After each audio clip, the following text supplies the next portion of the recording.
What's going on, guys? This is Day Trader Insight. I don't know if you guys are watching the Sofi overnight session, but it's setting up for a gap up tomorrow.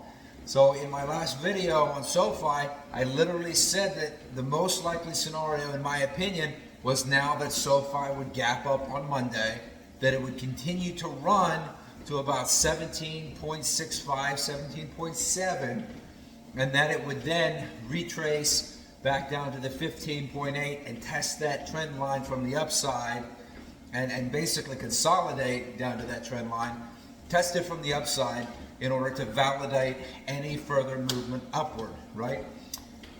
Now, it doesn't have to do that. And because it didn't have to make that gap to begin with, because it didn't even have to open above 15.8 and try to go higher, I wasn't fully positioned for that move upward.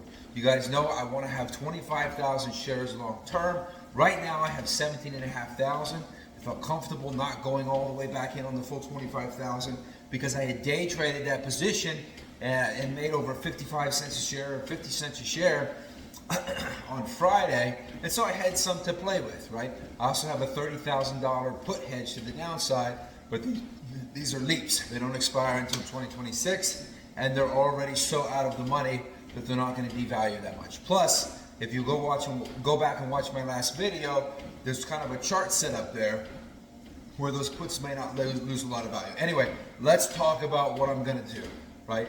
Because I said I'm very dynamic with my trading, right? And don't copy me, you know, do your own thing. None of this is financial advice. This is just for entertainment, right? This is seeing what I do. It's like telling a story, right?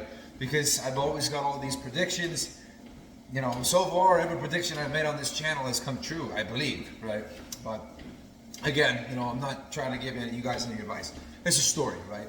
So what am I gonna do now that SoFi is gapping up? Because I don't have a Robinhood account, so I can't trade yet. You know, it's Sunday night, it's almost 11 p.m. I have Webull, so I can start trading at 4 a.m., right? So that's 5 hours away. I'll probably get this video up, go to bed somewhere around 11:30 or midnight, and then I'll be up at 4 a.m. to make a trade. And let me tell you what I'm gonna do. Right now, SoFi is about 1630 on Robinhood, right? If SoFi remains above like 1610, well, shoot, if SoFi remains above about 1605 at 4 a.m., I'll buy the other 7,500 shares. I'm gonna go back to bed. I'm gonna get up then in the morning at probably, 6, 7 o'clock. And I'm not really going to worry about it until I am going to be looking at momentum and price action. But the most important thing then will be, where does SoFi open tomorrow, right? If SoFi only opens at like 15.8 and touches it from the upside, so let's say SoFi opens at like 1610 or 1620. It's much higher than 15.8, but then it goes down and smacks 15.8 real quick, just in that first like 5 minutes. I'll dump all of my put hedge, right? Because at that point, we've already in pre-market, if at 4 a.m. it was already 1610, and then bouncing around for the rest of pre-market, looked like it had good momentum, but then maybe opened it only like, so let's say, 8 a.m. maybe it's like 1620 or 1630 again, but then let's say it opens at only like 1610 and quick goes down and smacks 15.8. Well, that, if it actually doesn't gap, and it fills that right away, then we won't need to come back down for price consolidation down the road. And to fill that gap, right, there won't be a gap basically, so we won't have to come back down in the future, and that means any future price movement upward doesn't need to test that line to be validated. So I will dump that entire put hedge if we come back down and smack that 15.8 real quick. And then I'm riding my 25,000 shares, life's good, I'm not worried about it. Because if we had already had so much price action above that like 1610 level, which was, and I'm only choosing 1610 because it's like, 2% above the 1570, right?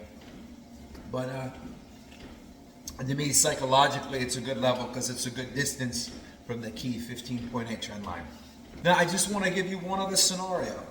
So let's say at 4 a.m. the price of SoFi overnight is 1650. If it's 1650, I'm not going to buy those other 7.5K shares. You want to know why? Because it's less likely that the gap is going to fill back to 15.8 at open. What does that mean? The price has already gone up so much that if then price opens up today in intraday trading, there's a big price gap of 70 cents, right? In my opinion, right, and none of this is financial advice, in my opinion, that gap will have to fill down the road.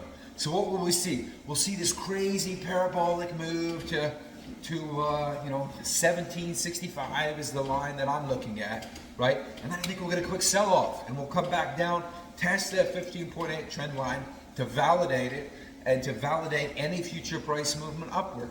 So what will that mean? I won't be buying any more shares, right? Or if it, let's say 17.5 is the price at 4 a.m. That's a long ways from the 1570 that we had closed at. Basically, we closed overnight trading 1575 on Friday night. We closed the daily session at a high of 1560, right? So that 1650 is a long way from that, right? So if at 4 a.m. it is at that 1650, I will not be buying, right? I will play it by ear, where if price trickles back down in pre-market over the next few hours, then maybe I will buy in, because then maybe this scenario will get closer to the one I had talked about earlier in this video. But yeah, so that those are kind of the two scenarios. I hope that makes sense. I'm pretty tired. I got a lot of kids. I work pretty hard. So hopefully this video is strung together enough for you that you see what I'm thinking. But I'll kind of keep you guys posted, because I don't work tomorrow. I only work 4 days a week. So super sick that I have tomorrow off, because it's going to be an exciting one in the market. I'm so excited, right? So we've got Sofi, we've got Estee Lauder about to hit our price target tomorrow. We've got Nike probably going to hit a price target tomorrow. Estee Lauder is my second biggest position after Sofi, right? So I'll have to make a decision with that one, what I want to do with that position. Nike, I'll have to make a decision if I just want to dump the rest of that position at that price target, like I had originally planned, if I want to continue to hold it. It's going to be a very exciting day. I think maybe even tomorrow or this coming week, we may see a good buying opportunity on Amazon. I talked about that in a recent video too. So very exciting week. Let me know if you guys see any good opportunities. Let me know how you're doing on Sofi. I love this stock, man. This has been fun. This has been very fun. But I will say, if we get to 1765, all of my 25,000 shares are gone. I'm getting rid of them, right? Especially if we have that gap. If we get that gap up and price hasn't tested that 15.8 from the upside, then I think price will have to come back down to test that trend line, since it is such a major trend line. So if we get to 1765, I'm selling all 25,000 shares. I'm riding my put hedge back, and I'm not worried about it. Price can do whatever it wants. I think it's coming back to that 15.8, right? Anyway, this is Day Trader Insight. I'm out.